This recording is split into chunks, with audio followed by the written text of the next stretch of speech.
Mga kasayan, dahil 6 na oras na lang, pinabati ko yung lahat ng Happy New Year sa inyong lahat.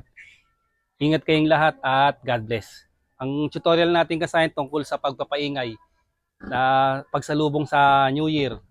Ngayon kasayan, kung gumagamit ka ng busina na katulad dito sa pagpapaingay, para sa itong video na to. Yung paggamit ng busina kasayan, pwede ba siyang ibabad?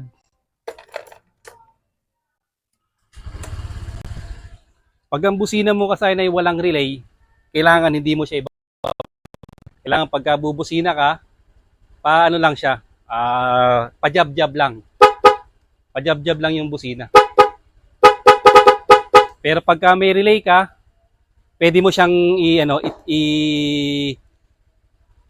isagad nang wala ng patayan. Kasayan, testing mo to.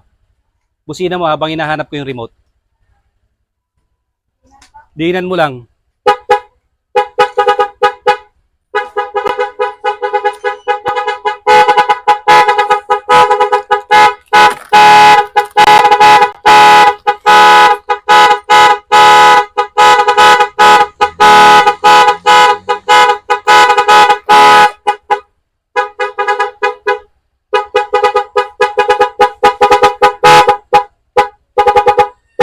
Pwede siya kasayan kahit wala na siyang alisan sa pagkakapindot.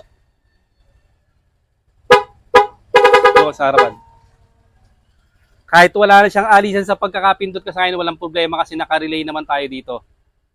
Kahit nakababad lang siya, walang magiging problema. Tsaka meron tayong may fuse to, kaya safe na safe din. Kaya importante yung fuse para sa grounded, pag pumutok na siya, magka-cut off na, wala na. Maiiwasan natin yung pagkasunog ng motor. Pero kung wala kang relay, delikado na ibababad mo yung busina mo. Hindi katulad ng may relay, kahit ibabad mo siya, wala nang tanggalan yung kamay mo. Okay na okay. Malolobat pa kasayan, hindi siya malolobat kasayan. Walang kalobat-lobat.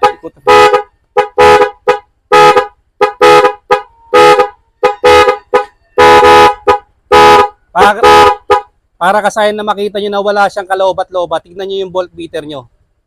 Habang nagbubusina kayo, pag hindi siya bumababa ng 12, hindi siya pumupunta ng 12 to 11, hindi kayo malolobat. Habang nakadiin kayo dyan. Kahit nakapasing pa tayo.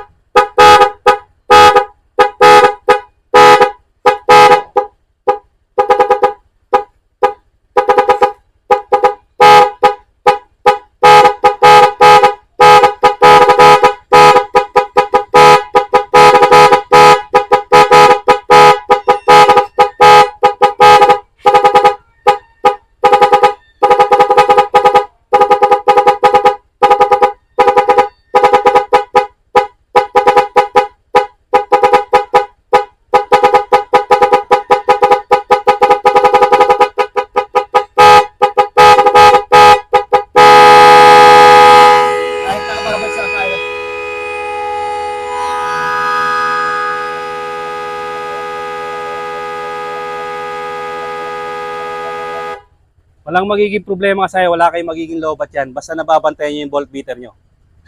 Pwedeng ibabad, naka-relay tayo, naka-fuse, safe na safe. Pero kung normal na busina lang at walang relay, yun yung mga delikado na pang-businan. Halimbawa ng mga kasay, nakaganito. Ito siya ba? Naka-stock horn. Tapos, walang relay. Hindi mo siya pwedeng isagad. Masusunog yan kasayan na halimbawang stock horn, sasagad mo, kailangan bibitaw-bitaw mo siya. Bibitaw-bitaw tayo Hindi siya pwedeng isagad. Pero dahil meron tong relay, pwede mo siya na wala nang alisan. Pag diniin mo, yun na yun. Hanggang sa magtuloy-tuloy. Ngayon, katulad yan, busina lang siya. Ayan siya. Tingnan nyo rin yung natin. Tingnan nyo rin yung ating voltmeter kung malolobat tayo.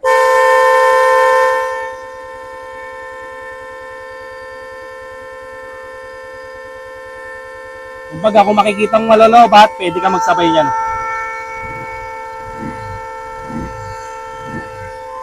Revolution lang siya.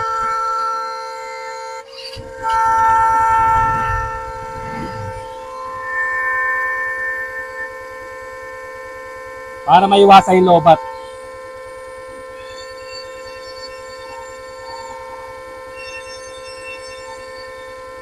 Papasin nyo ha. Hindi siya malolobat kasayang kasi hindi naman siya bumababa ng hindi siya bumababa ng 12 volts. Pag malolobat siya, dagdagan mo lang siya rito. So, tandaan nyo kasayan, pag wala kayong relay, delikado. Maaring masunog yung wiring ng inyong motor pagka wala kayong relay. Pag kayo naka-relay, safe na safe yung inyong motor. Safe na safe yan kasayan sa pagbusina nyo, kahit pangbabaran yan. Kahit pambabaran, walang magiging problema. Hindi sa malolobat. Hanggang dito na lang mga kasayan. Salamat sa panonood.